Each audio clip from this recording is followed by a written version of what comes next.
le verdict de l'affaire de viol présumé qui opposait le responsable de l'Alliance pour la République Sitor Ndour et sa domestique mineure est tombé. La chambre criminelle du tribunal de grande instance de Dakar a relaxé l'ex-directeur général du COUD au bénéfice du doute. Placé sous mandat de dépôt en août dernier, Sitor Ndour requiert 10 ans de réclusion criminelle par le représentant du ministère public le 20 mars dernier, alors que les avocats de la défense plaidaient la relaxe pure et simple de leur client. En effet, sa domestique âgée de 17 ans lors du présumé viol avait demandé 50 millions de dommages et intérêts. L'ancien directeur général du COUD, Sitor Ndour, a nié les accusations argumentant qu'il s'agissait d'une affaire de chantage et de tentative d'extorsion de fonds. Pour rappel, Sitor Ndour, accusé de viol par sa domestique de 17 ans au lendemain de la Tabaski, a été mis en prison suite à une plainte déposée à son encontre par la maman de la victime Ndira John. Cette dernière avait aussi précisé une pénurie éventuelle de poulet de chair sur le marché d'approvisionnement local à quelques jours seulement de la célébration de la fête de Korité. Un nouveau virus du nom de Newcastle secoue le secteur d'aviculture. Déjà, on note une forte mortalité dans la région de Thiès, mais également dans certains quartiers de Dakar. La maladie de Newcastle est une maladie présente partout dans le monde, très contagieuse et souvent grave, qui affecte les oiseaux, notamment les volailles domestiques. Il est dû à un virus appartenant à la famille des Paramyxoviridae. Cette maladie constatée dans le monde entier est actuellement maîtrisée au Canada, aux États-Unis d'Amérique et dans certains pays d'Europe occidentale. Tout de même, elle persiste dans différentes régions d'Afrique, d'Asie et d'Amérique du Sud. Toutefois, étant donné que les oiseaux sauvages peuvent parfois être porteuses du virus sans contracter la maladie de Newcastle, se manifeste généralement par des signes respiratoires, des manifestations nerveuses ou des diarrhées. La maladie se transmet par contact direct avec des oiseaux malades ou porteurs. Les oiseaux infectés peuvent contaminer également l'environnement. Le virus de la maladie de Newcastle pendant plusieurs semaines dans le milieu extérieur. Toutefois, le président de l'Association de l'aviculteur indépendant du Sénégal alerte pour une éventuelle pénurie de poulet de chair sur le marché pour la célébration de l'Eider-Fitr prévue en cette fin de semaine. Le bureau exécutif national du syndicat autonome des agents des impôts et domaines annonce une série d'actions en soutien à Bassirou Diomaye Faye, secrétaire général du parti PASTEF de Ousmane Sonko à partir de ce mercredi. Le syndicat lance une série de grèves en soutien à travers des résolutions adoptées hier mardi à l'unanimité. Bassirou Diomaye Faye a déjà passé sa première nuit mardi à la prison du Cap Manuel.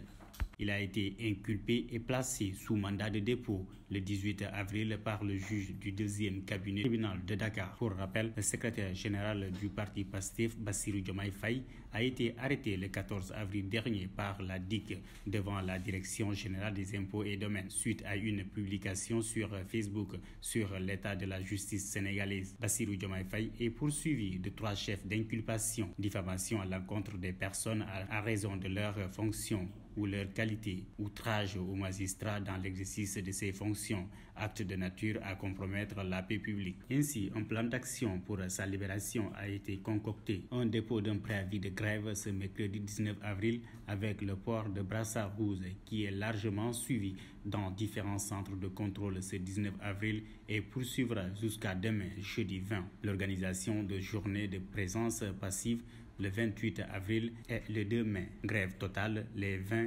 23 et 24 mai. Et grève totale les 14, 15 et 16. Peut-être la population n'a pas bien apprécié la communication que la gendarmerie a fait avec ses autorités. Parce que hier, on était sur place. Nous, on avait donné rendez-vous à la population ici pour voir ce qu'on allait faire. Mais une partie de ces gens-là sont allés sur le lieu sans qu'on le sache. Nous nous sommes dépêchés, nous les avons rejoints là-bas, voir les responsables et essayer de faire des négociations. Et c'est de suite qu'on a été attaqué. Une situation qu'on trouve vraiment déplorable. Ce que nous souhaitons seulement, c'était juste une communication pour que les choses se fassent dans la paix et dans la bonne humeur, afin qu'on s'entende. Bien que ce site-là est sur le nom de l'État, mais nous aussi, nous sommes la commune de Ngor. Et aussi, je ne pense pas que la gendarmerie soit beaucoup plus importante que la commune de Ngor. Donc, nous avons besoin de cet espace. Nous ne sommes pas contre l'idée de voir une brigade de gendarmerie.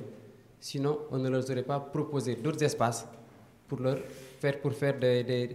attribuer ces espaces-là. Donc, c'est eux-mêmes qui sont venus commencer à construire sans même demander l'autorisation à la commune. Il y a même de ces gens de la population qui pensent qu'ils le font sous la complicité du maire de la commune, sous la complicité de l'imam, sous la complicité aussi du chef de village. Or, aucun d'entre eux n'a eu cette information. Raison pour laquelle la population est descendue sur les lieux pour dire non. Tout ce que nous voulons, c'est avoir une communication sincère avec les autorités, que ce soit le gouverneur, le colonel Abdou Mbengue, voire même plus le président de la République. Nous avons besoin de cet espace-là, non seulement pour construire des bâtiments administratifs, mais aussi nous savons tous que le lycée n'a pas de, la commune de Ngor n'a pas de lycée. Et aussi, on a ciblé cet espace-là pour avoir un CM ou bien même un lycée. Donc, et aussi un bâtiment administratif, à savoir la mairie. Parce que l'endroit même où la gendarmerie était logée est en face du bâtiment de la mairie. Et durant l'hivernage, ils subissent les inondations, comme la mairie aussi subit les inondations. Donc, nous sommes conscients de ce qu'ils sont en train de vivre, parce que nous vivons aussi la même situation. Donc, nous leur comprenons, c'est une question de sécurité, mais il y a des préalables. Et aucun de ça n'a été respecté.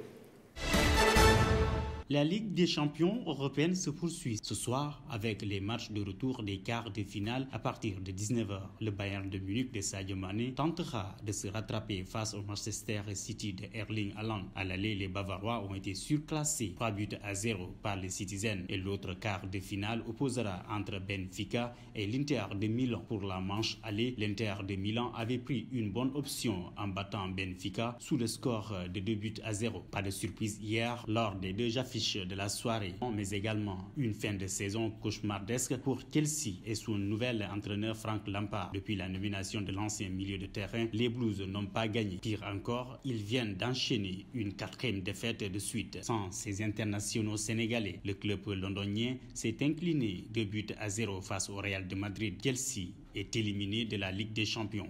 Edouard Mendy et Kalidou Koulibaly n'ont pas participé à cette rencontre. Le grand Milan AC est de retour après 16 ans. Le Milan s'est qualifié pour les demi-finales de la Ligue des champions européenne après son match nul, un but partout en match de retour des quarts de finale contre Naples. Après 16 ans d'absence dans le dernier carré de la Ligue des champions.